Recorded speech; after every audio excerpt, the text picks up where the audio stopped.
A man born into a life of servitude became one of history's most celebrated teachers of freedom. His name was Epictetus, and he taught that the only real good is a mind at peace with itself. By the end of this story, you will have a clear map for transforming your own challenges into lasting inner strength. How did a person with no control over his external circumstances master the only power that truly matters? We will trace his remarkable journey from hardship to wisdom, uncovering the core Stoic principles he embodied. These are not abstract ideas, but practical tools for resilience, forged through profound personal experience. What does it truly mean to be free, no matter what life brings your way? Epictetus entered the world with no legal claim to his own body. His life began not as a citizen but as property, a condition that would seem to strip a person of all agency. Yet it was within this very reality of physical limitation that he first encountered the radical idea that would define his legacy. Our circumstances, he would later teach, are like the setting on a stage. They are given to us, not chosen by us, but the character we play, our integrity and our inner freedom, that is ours alone to determine. His owner was a powerful freedman named Epaphroditus, a secretary to the Emperor Nero. Life in such a household was one of service and constant reminder of the authority others held over him. Historians note that Epaphroditus was known for his severe manner, and Epictetus faced considerable physical challenges. A pivotal moment came when his leg was injured, an event that left him with a lasting limp. Some accounts suggest it was broken, others that it resulted from a difficult situation. Rather than focusing on the specifics of the experience, the Stoic perspective asks us to see the forging of a mind. This was not merely a story of hardship, but one of profound interpretation. The body could be constrained, but the mind's citadel could remain unassailable. It was in these early, challenging years that a fundamental question began to form for the young man. If he did not own his physical self, what then could he truly call his own? The answer, which he would spend a lifetime unraveling, was his judgments, his desires, and his aversions. Everything else was merely on loan from fortune. This clear division between what is within our power and what is not became the cornerstone of his philosophy, a wisdom born not from abstract theory, but from the persistent challenges of a life shaped by constraint. How does a person find meaning when they possess no outward power? For Epictetus, the very constraints that shaped his daily experience became his greatest teacher. His life presented a constant, undeniable reality where he could not command his body, his time, or his circumstances. This reality forced a profound shift in perspective, a turning inward to discover the one territory where his authority was absolute. He began to focus intensely on the only things that were truly his own, his judgments about events and the state of his own desires. This is the seed of the core Stoic principle he would later articulate with stunning clarity. In his Discourses, he wrote that what is up to us is our faculty of choice and the way we employ our impulses. Everything not up to us is our body, our possessions, our reputations, and our positions of power. The entire practice of Stoicism rests on learning to tell the difference between these two realms. Think of a modern situation that feels restrictive, perhaps a demanding job with a challenging manager.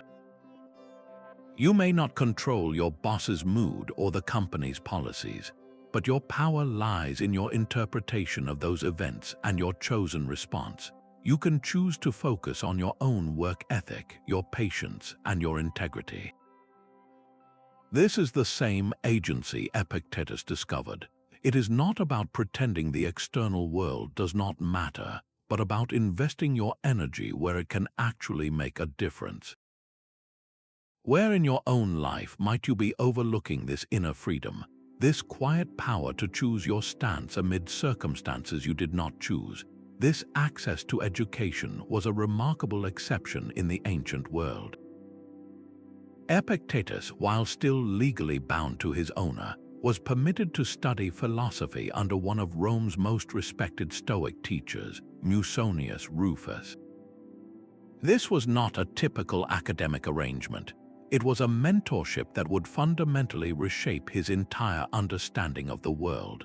Musonius Rufus was a unique figure, a nobleman who firmly believed that the pursuit of wisdom was not reserved for the elite, but was essential for every human being, regardless of their social standing.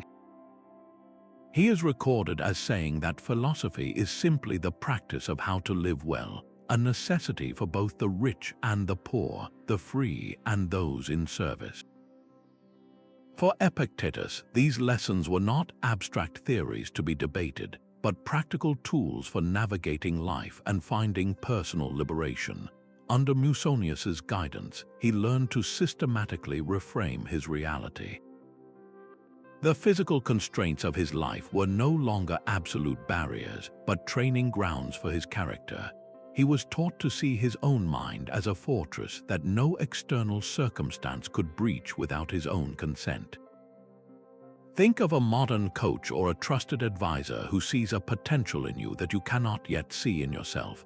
They do not change your circumstances, but they hand you a new lens through which to view them, revealing paths and possibilities that were always there but remained hidden. This was the gift Musonius Rufus gave to his student, who has played that role in your own journey, offering a perspective that helped you find strength you did not know you possessed. This relationship laid the essential groundwork, transforming a period of service into a profound apprenticeship for inner freedom. The moment of legal emancipation arrived, yet for Epictetus, this was not the final chapter of his transformation.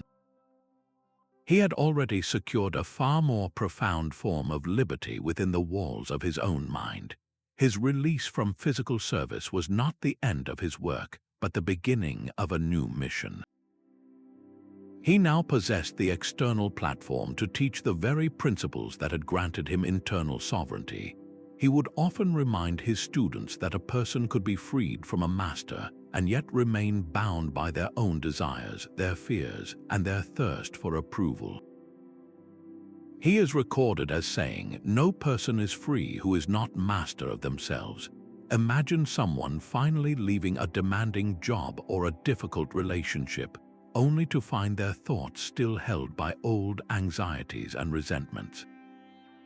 The external cage is gone, but an inner one remains. This is the subtle trap he warned against. True freedom, he taught, is not merely the absence of external constraints. It is the presence of unshakable self-command. His life became a living testament to this idea.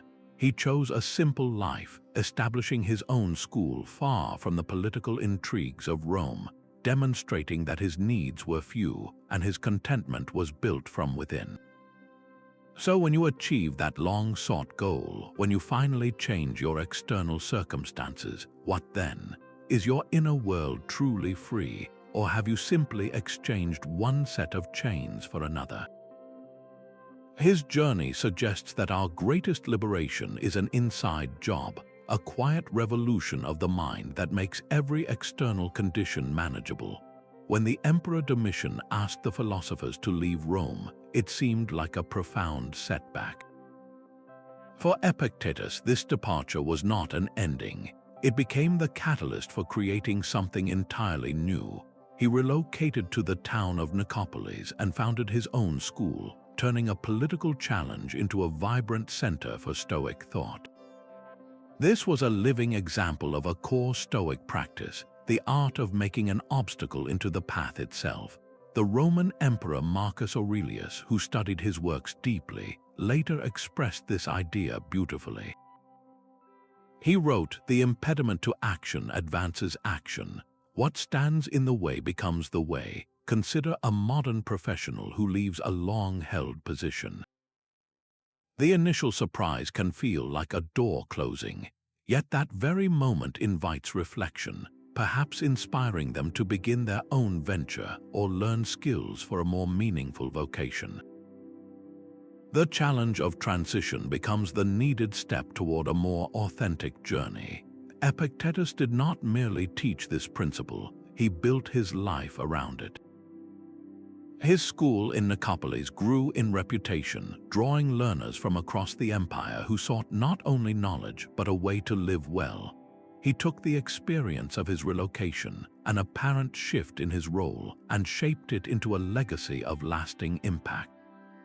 Look at a recent change in your own life, a plan that shifted or a direction that altered. Could you see it not as a block but as a redirection? What new way might this situation be opening for you if you had the heart to follow it? We know the voice of Epictetus not from his own pen, but from the devoted notes of a student.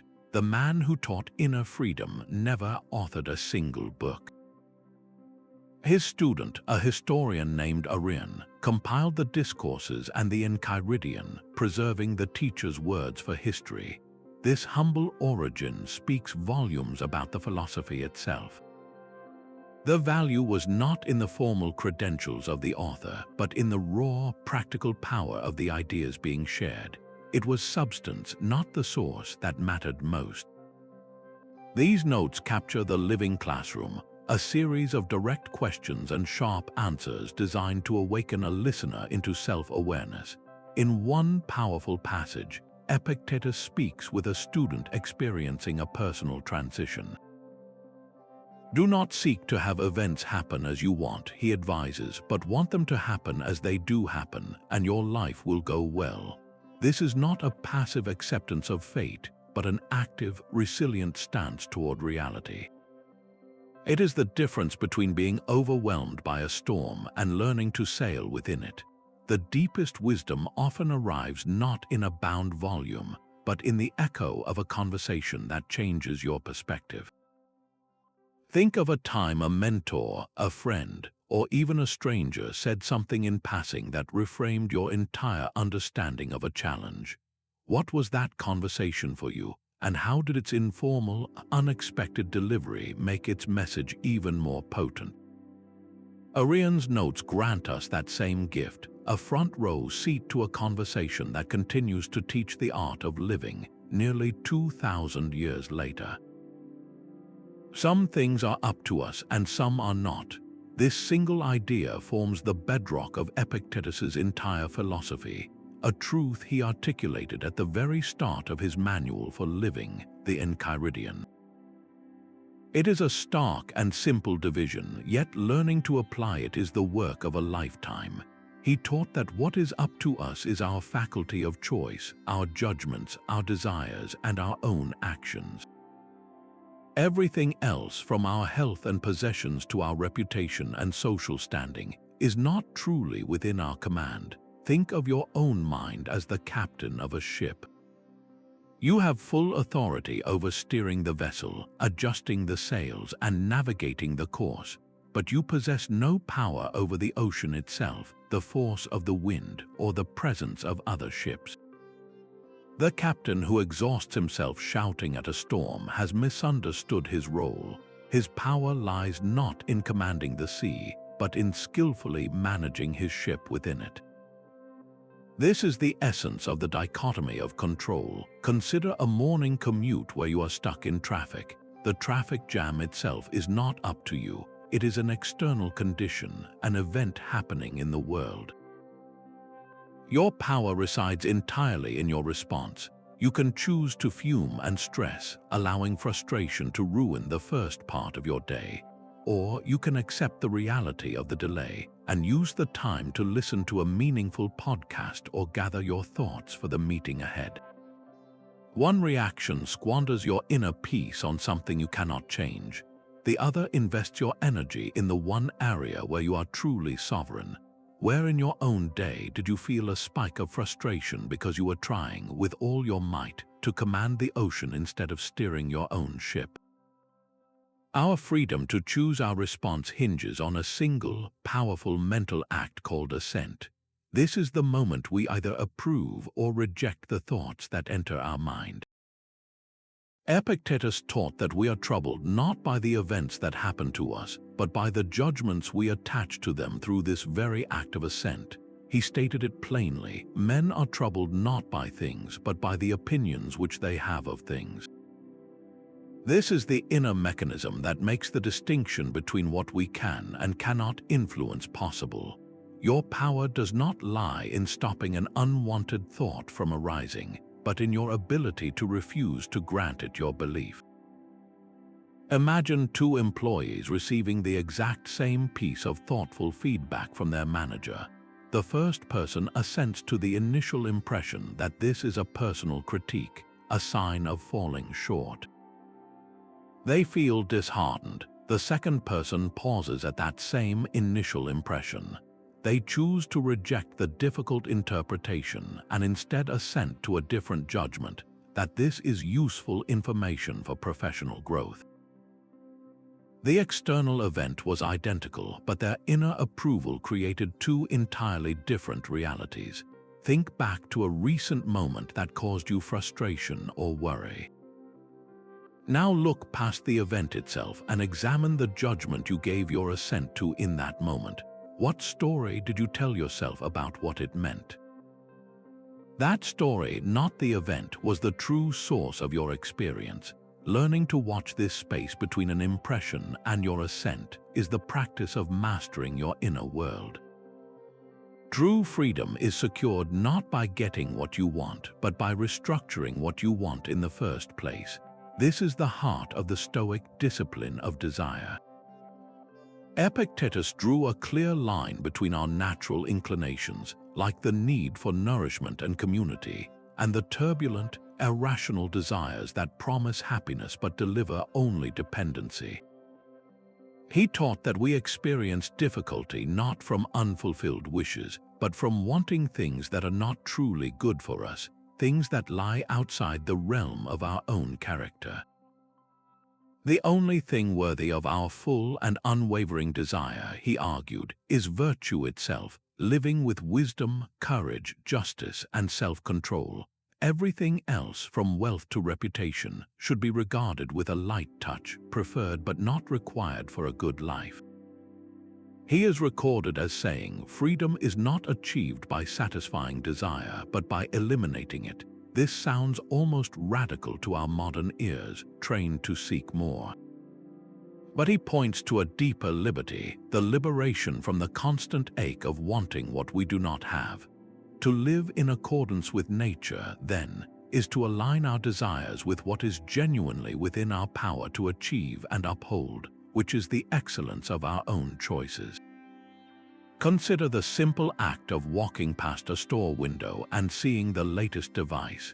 The initial pull is natural. The discipline begins when you pause and ask, is this truly good, or is it a temporary comfort I am mistaking for a genuine need? By choosing to forego that purchase, not out of deprivation but from a place of conscious choice, you are not practicing denial.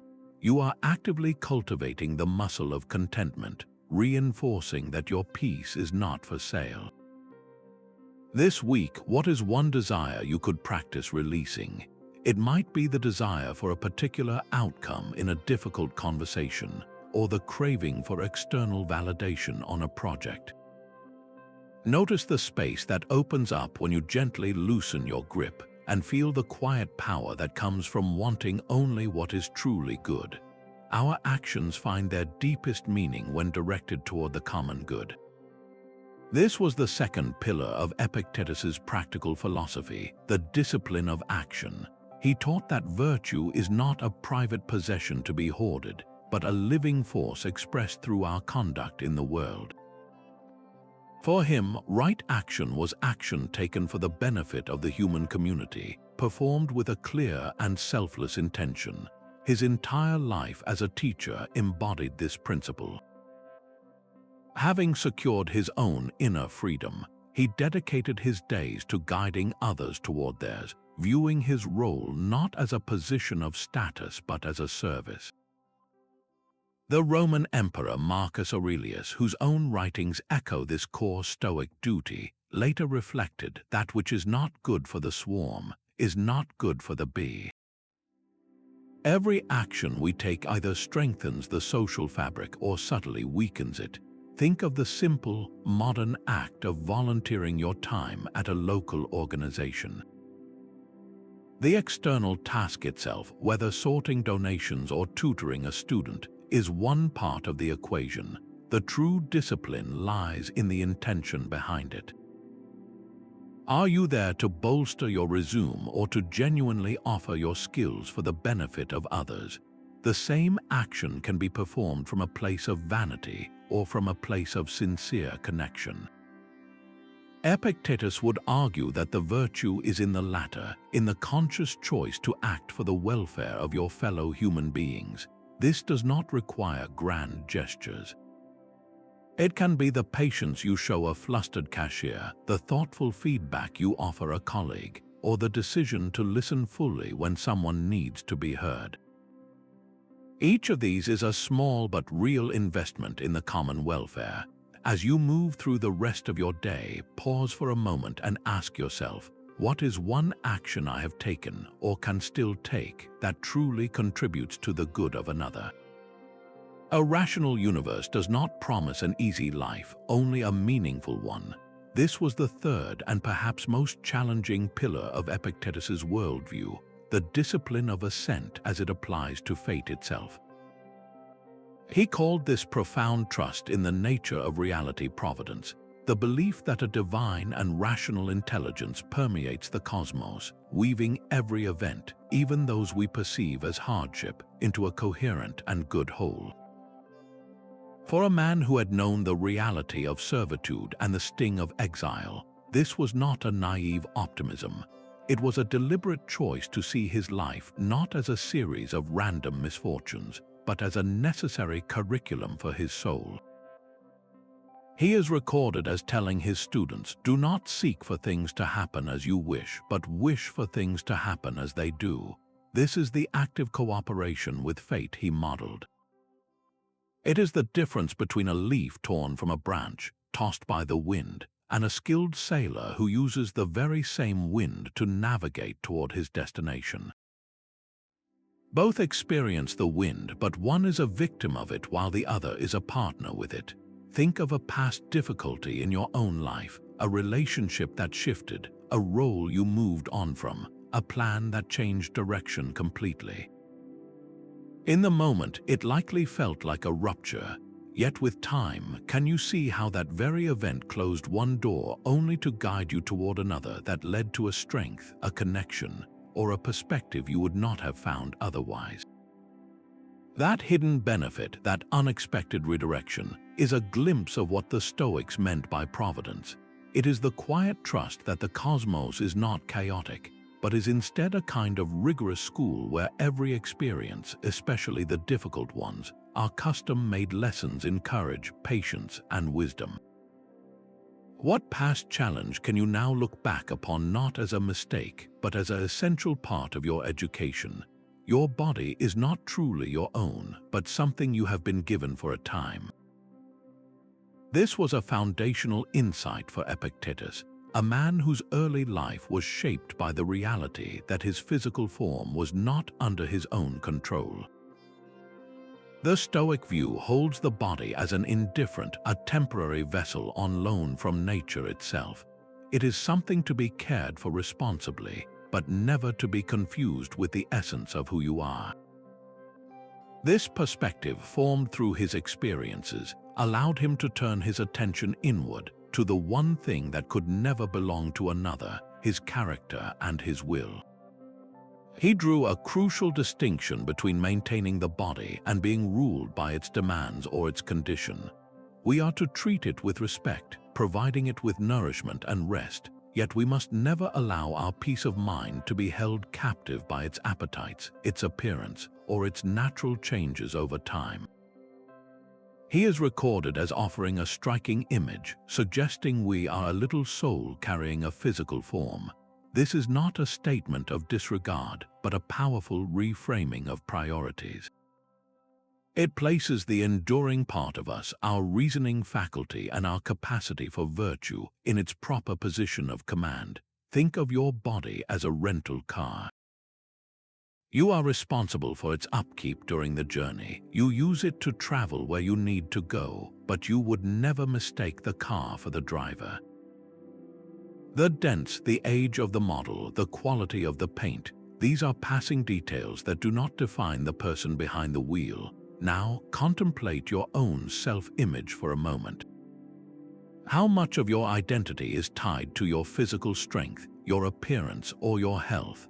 What would shift within you if you began to identify less with the temporary lodging of your body and more with the lasting quality of your character, the driver who navigates through every season of life? Resilience is the quiet strength that turns hardship into a training ground for the soul. For Epictetus, this was not a theory but the very substance of his life, shaped by the physical challenges of his early years and the experience of relocation later in life. Stoic resilience is not a shield against difficulty, but the strength of character forged through the voluntary acceptance of what life brings. It is the muscle we build each time we choose to meet a challenge with clarity rather than complaint. Epictetus put it directly: difficult circumstances reveal a person to themselves. An athlete does not run from the burn of a difficult training session, they lean into it. They understand that the temporary discomfort of straining muscles is the very process that builds the endurance needed for the race. The strain is not the enemy, it is the raw material for future strength.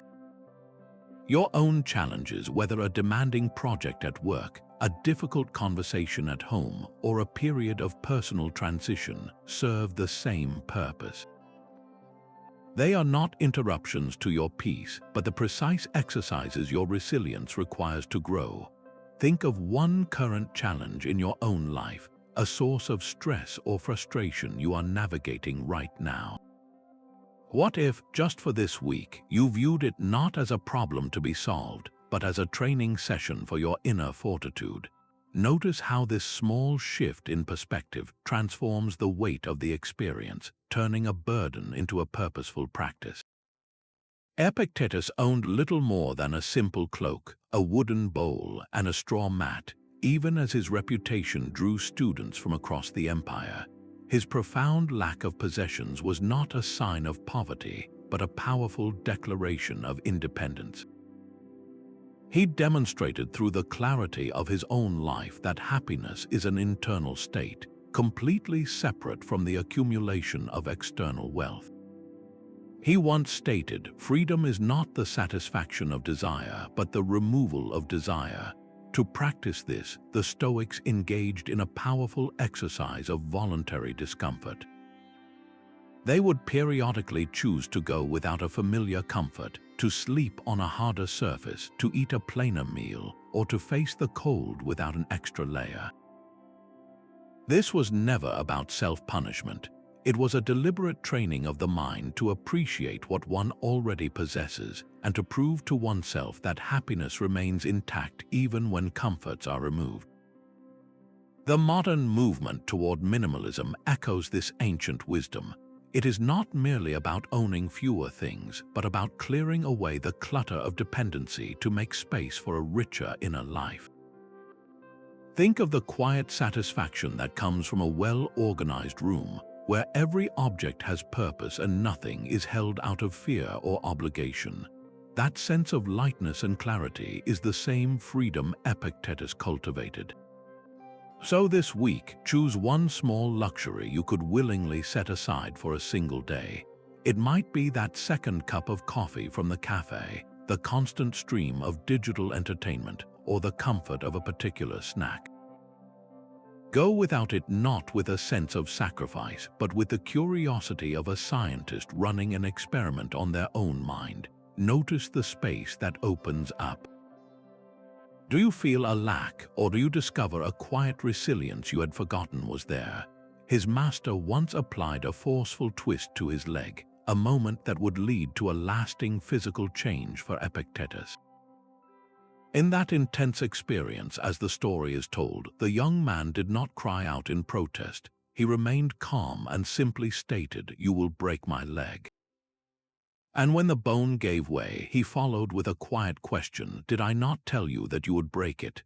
This was not a display of indifference to discomfort, but a profound demonstration of acceptance.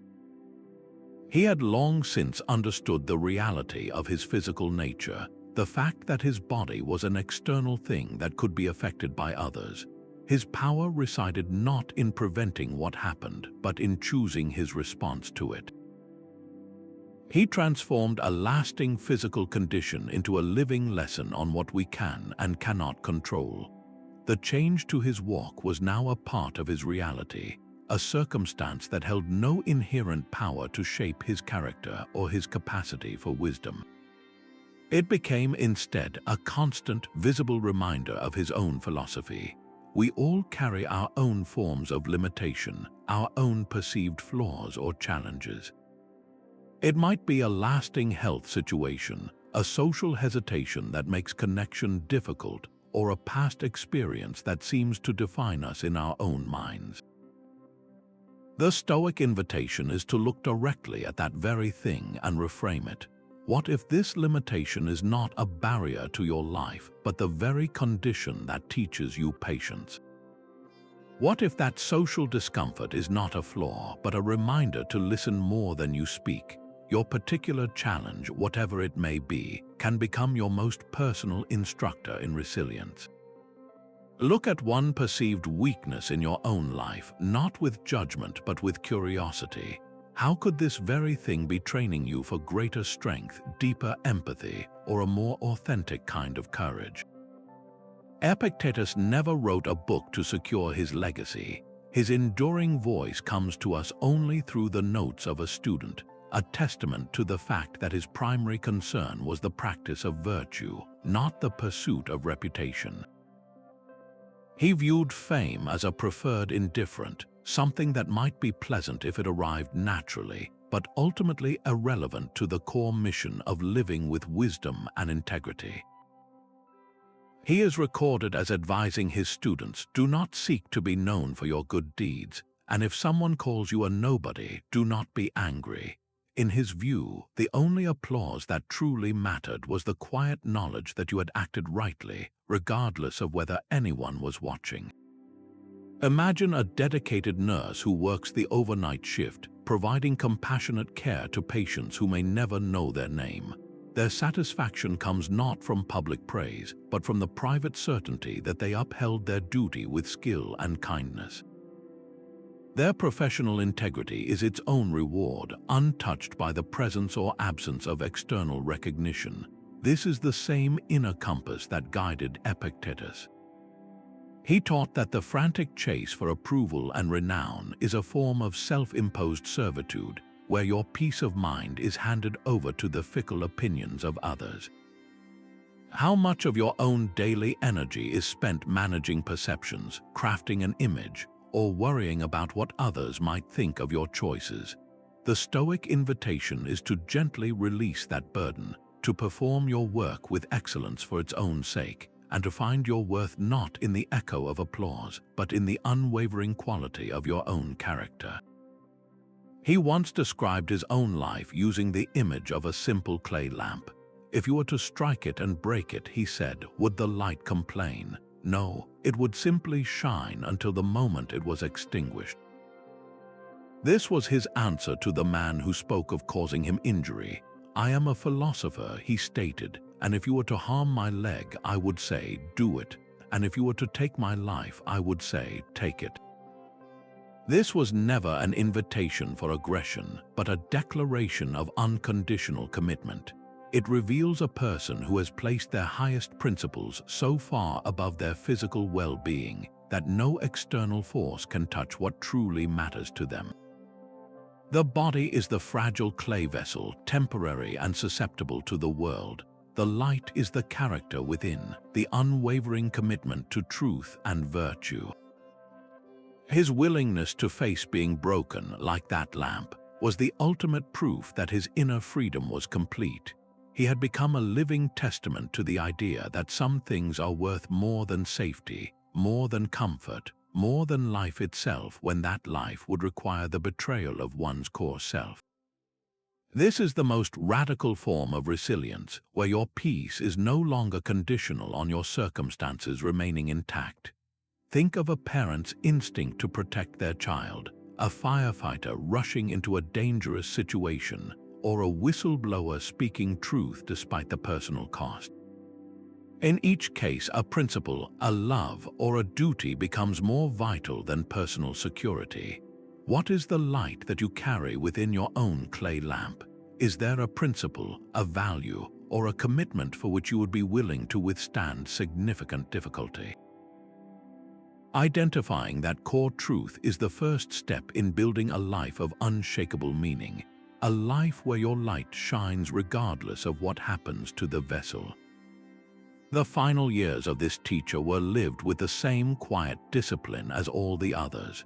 Epictetus continued to teach in Nicopolis, his daily existence a mirror of the principles he spoke of, proving that his wisdom was not a performance for the classroom but the very substance of his character.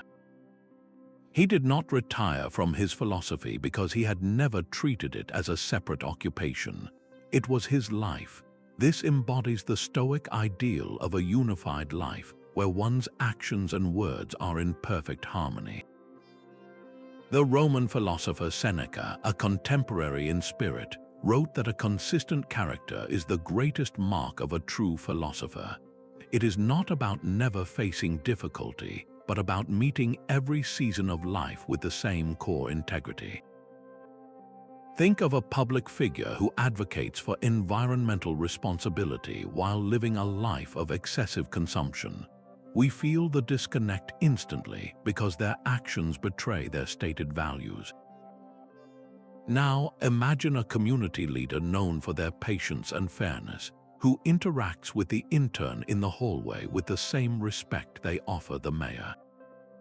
Their power lies in that unwavering alignment.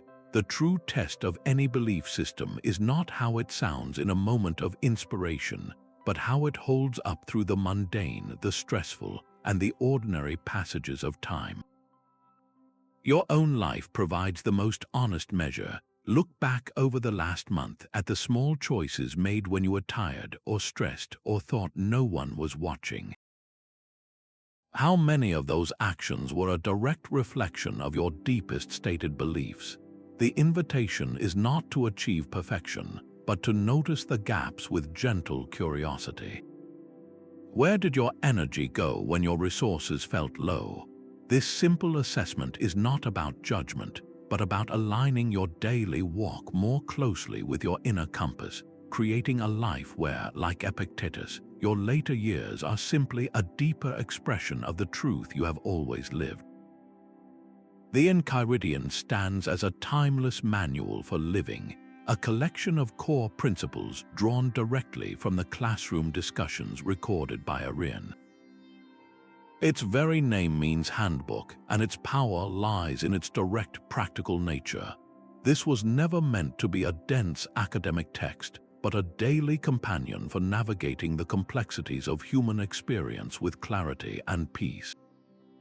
Its enduring appeal comes from this accessibility, offering a clear set of mental tools for anyone seeking to build a resilient inner life. One of its most immediately useful rules addresses a universal source of frustration, the behavior of other people. The handbook advises us to remember that when we see someone acting in a way we find difficult, their actions are a reflection of their own beliefs about what is good. To be troubled by their conduct is as pointless as being upset at a door for being shut. It is simply following its own nature. This is not about excusing poor behavior, but about freeing ourselves from the added distress of our own frustration. Think of the modern concept of a personal manifesto, a short list of core principles you commit to living by. The Enchiridion serves this exact purpose, a Stoic manifesto for mental freedom. It invites you to carry its distilled wisdom with you, consulting it in moments of confusion or stress. what would your own personal handbook include? If you were to write down just 3 or 4 core rules for your own peace of mind, what would they be? Creating such a list forces a beautiful clarity, turning abstract ideals into a practical guide for your own daily journey. The Emperor of Rome carried the words of a former slave with him on the battlefield. Marcus Aurelius, one of the most powerful men in the ancient world, filled his personal journal with reflections that breathed the very spirit of Epictetus. His meditations are not a formal philosophical treatise, but a private manual for self-command, and on nearly every page you can hear the echo of the teacher from Nicopolis. This is perhaps the most powerful testament to the universality of Stoic wisdom, a bridge connecting the experience of servitude to the challenges of absolute command. It proves that the quest for inner strength is the same, whether your constraints are forged from iron or from the weight of a crown. In one poignant passage, Marcus writes to himself, "You have power over your mind, not outside events." Realize this and you will find strength. This is the core of the dichotomy of control, articulated not by a philosopher in his study, but by an emperor facing immense pressures, consciously applying the lesson of his teacher. He was living proof that philosophy is not an escape from the world, but the essential equipment for navigating it with integrity, regardless of your station. Every great achiever stands on the shoulders of a teacher who saw a potential they could not yet see in themselves. The mentor provides the tools and the map, but the student must walk the path, often into territories the teacher never knew. Marcus took the principles he learned from the Discourses of Epictetus and applied them to the immense pressures of leading an empire, demonstrating that the same wisdom that could free a person could also guide a ruler. Whose voice echoes in your own mind during a moment of decision? Whose teachings, whether from a parent, a coach, a writer, or a friend, are you now carrying forward in your own unique way, applying them to the particular challenges of your own life? Freedom is not the absence of obstacles, but the presence of an unshakable inner citadel. This is the ultimate synthesis of a life that moved from constraint to profound influence. Stoicism, as Epictetus embodied it, is not a philosophy to be debated, but a daily practice for constructing that inner fortress. The core tools he gifted us are a complete system for mental liberation. It begins with the fundamental distinction between what is within our power and what is not, the dichotomy of control that protects our energy from being spent on the unchangeable. It is strengthened by the discipline of desire, which untangles our happiness from external acquisitions, and the discipline of action, which channels our efforts toward the common good. And it is solidified through resilience, the practiced art of meeting hardship not as a victim but as a student. His entire life stands as living proof that these are not abstract ideals. They are the very instruments he used to forge his own freedom. He captured the entire practice in one potent question, asking his students, "Is freedom anything else than the right to live as we wish?" He then answered, "We do not wish to live in deception or in fear or in passion. We wish to live in a way that is steady and in a way that is in accordance with nature." This is the freedom of the will he spoke of, a freedom that cannot be given or taken by any external authority. It is a state of mind we cultivate from within. Centuries later, modern therapeutic approaches like cognitive behavioral therapy echo this ancient wisdom. CBT teaches that our emotions and behaviors are not determined by events themselves, but by our beliefs about those events. This is the modern clinical application of the very same principle Epictetus taught, that we are troubled not by things, but by our opinions about things. It is a powerful validation that this is not merely philosophy, but a practical psychology for human well-being. So the final, most personal question is this: what does mental freedom mean to you? Is it the quiet confidence that your peace is not for sale to the highest bidder? Is it the ability to meet disappointment without being shattered, or to face uncertainty without being ruled by fear?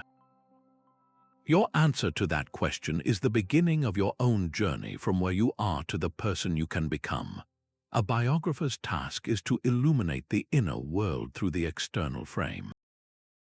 To envision the life of Epictetus, we might begin with a quiet image of a young man in a Roman household, his focus not on the grand surroundings but on the words of his teacher Musonius Rufus.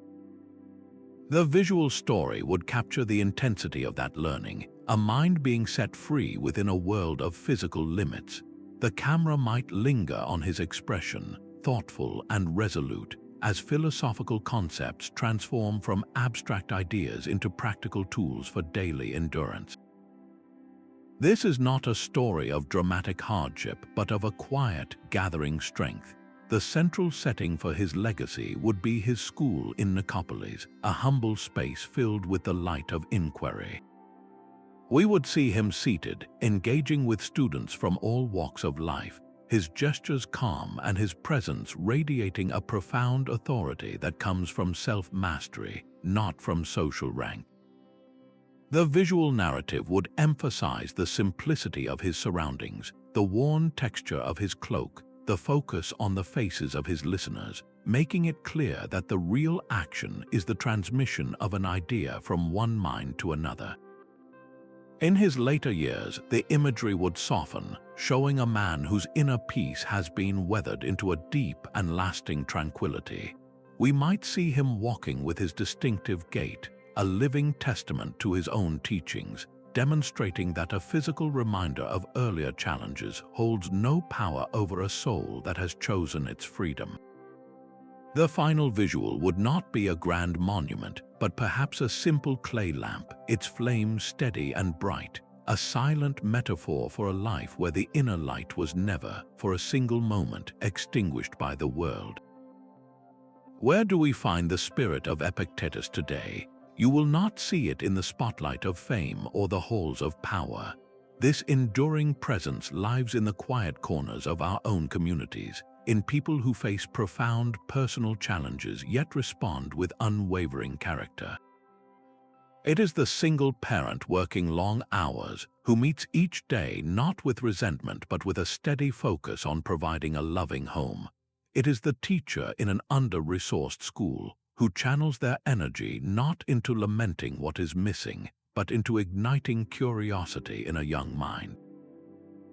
It is the individual navigating a lasting health situation who directs their attention not to the limitations of their body, but to the quality of their spirit. These are modern echoes of the same inner freedom. They are individuals who have mastered a fundamental shift, turning their gaze away from circumstances they cannot change and toward the one territory they can always command, their own response. Their power is not in their position, but in their posture toward life itself. They are living proof that the most profound resilience is often forged in the quietest of lives. Look around you this week, in your neighborhood, your workplace, or even within your own family. Who is the person facing a significant disadvantage with a grace that seems unshakable? That person is not just enduring their reality, they are embodying a timeless philosophy. They are demonstrating that the core of Stoicism is not a set of ancient texts, but a living practice of inner sovereignty. The next time you witness such quiet strength, recognize that you are not just seeing a resilient individual. You are seeing the direct legacy of a teacher who proved that our greatest freedom is always and only an inside job. The Stoic sage represents a state of perfect wisdom and virtue, an ideal that Epictetus himself never claimed to have reached. He viewed this figure not as a distant statue to be admired, but as a North Star for navigation, a constant guide for the lifelong journey of character development. His own life stands as a powerful testament to this daily progress, a continuous movement from being influenced by external attachments toward the freedom of a well-ordered mind. He framed the entire purpose of existence around this inner work, stating that the goal of life is not to have as many things as possible, but to have a good mind and good desires. Think of a dedicated athlete in their 70s still rising for morning practice. They are not competing for a new trophy, but for the vitality and discipline that the training itself provides. Their entire identity is built around the process of continuous improvement, not the arrival at a final, perfect state. This is the spirit of the Stoic path. It asks us to measure our success not by the absence of difficulty, but by the quality of our response to it. Where in your own life are you currently in training? Perhaps you are working to shift a long-held pattern of reactivity, where a certain comment from a colleague used to trigger immediate frustration. Your progress is not measured by never feeling that initial spark of irritation, but by the growing space you create between the spark and your response, the moment you choose patience over protest. This is the real movement from a kind of inner constraint toward the sage-like freedom of self-command. In what specific area are you currently practicing your own progress from reactivity to wise response? Death is not a monster waiting in the shadows, but a natural part of the cycle to which we all belong. Epictetus, whose life was a constant lesson in the temporary nature of the body, viewed our final moment not with dread, but with a quiet understanding. He saw it as a simple transition, a return of the borrowed elements back to the universe from which they came.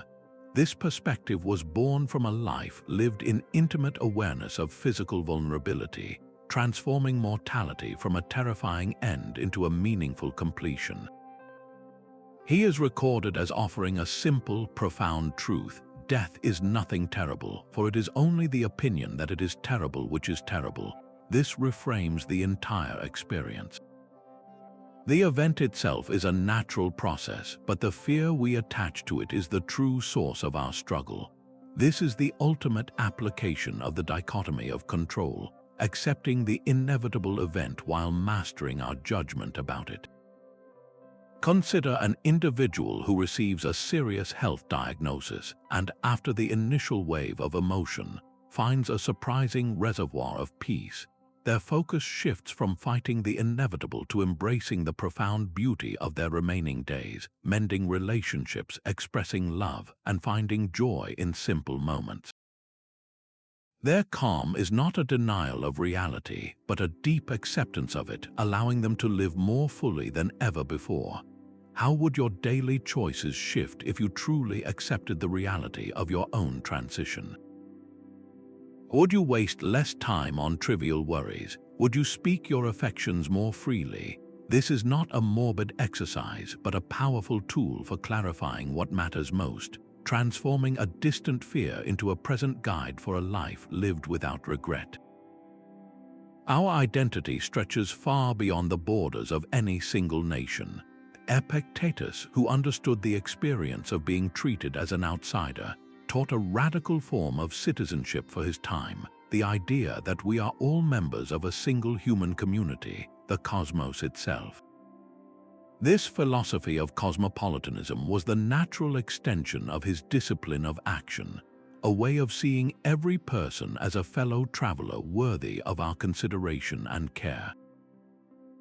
Having known servitude and life far from home, he saw that the divisions of status and origin are superficial, while our shared capacity for reason creates a deeper, more fundamental bond. The Roman Emperor Marcus Aurelius, his philosophical descendant, captured this interconnectedness in his private writings. He reflected, "What brings no benefit to the hive brings no benefit to the bee." Each of our actions, however small, either strengthens the fabric of our shared world or subtly frays it. In our modern era of global connection and social division, this ancient insight feels urgently relevant. We are linked to people across the planet through the food we eat, the goods we use, and the digital networks we share. Yet it is easy to feel disconnected, to retreat into smaller circles of us and them. The Stoic remedy is to consciously widen our circle of concern. This does not require a grand political gesture, but a simple, daily reorientation of attention. It could be the choice to learn about the culture of a colleague from a different background, not as a duty but with genuine curiosity. It might be the decision to support a local business that treats its employees with dignity, recognizing that a healthy community benefits all its members. Today, consider performing one small, intentional act that acknowledges your connection to the wider human family. It could be as simple as holding a door open with a warm smile for a stranger, or writing a message of appreciation to someone whose work usually goes unseen. In that moment, you are not just being polite, you are embodying the timeless truth that we are all citizens of the same world, and your action becomes a quiet vote for universal kinship. Freedom is a practice of noticing where our attention has been quietly captured. The path of a Procopton, one who is making progress in Stoicism, demands this constant, gentle vigilance. Epictetus warned his students that the most dangerous forms of servitude are not the obvious chains, but the subtle, silken threads of attachment we weave ourselves. We can become bound to a comfortable routine, to the warm glow of another's praise, or to the belief that a particular possession defines our worth. He illustrated this with a thoughtful example from the Discourses. He spoke of a person being drawn to a pretty girl, not through force but through their own captivated desire. He pointed to a fine ceramic cup, noting that if you cherish it for its beauty, you must remember you are cherishing a thing that can be broken. Your peace then becomes as fragile as the clay itself. The modern equivalent is the quiet pull of social media validation. You share a thought or an image, and then you find your mood shifting with the number of hearts or comments that appear. Your inner state, your momentary sense of worth, becomes tied to an external measure you cannot control. This is the very servitude he described, just wearing digital clothes. Freedom, then, is not a single achievement but a daily returning, a practice of checking in. Each night, as you review your day, you might ask yourself a simple but profound question. Where did I today confuse what is mine with who I am? Did I mistake my job title for my identity? Did I let a critical comment from a stranger feel like a verdict on my character? This nightly review is not about self-criticism, but about gathering insight. It is the quiet work of spotting the silken threads before they become chains, ensuring your inner citadel remains governed by you and you alone. His journey from a life of constraint to one of profound wisdom stands as a timeless monument to the resilience of the human spirit. Epictetus did not merely teach a philosophy, he lived a profound truth that our greatest liberation is shaped not by changing our circumstances, but by mastering our judgments about them. His life maps a clear path from limitation to inner sovereignty, built upon three unshakable pillars. The first is the essential distinction between what is within our power and what is not, the dichotomy of control that protects our energy from being spent on the unchangeable. The second is resilience, the art of meeting hardship not as a victim, but as a student, transforming every obstacle into the very material for growth. And the third is virtuous action, the commitment to use our newfound freedom not for selfish ends, but for the common good of the human community. He offered a simple yet profound measure for this entire journey, stating, first say to yourself what you would be, and then do what you have to do. This is the moment we begin at last to be a human being, to align our actions with our highest principles. Your own life, with its unique set of challenges and transitions, is your personal place of learning, the very ground upon which you can build your inner citadel. The classroom for your freedom is not a distant school, but the landscape of your own mind and the daily choices you make within it.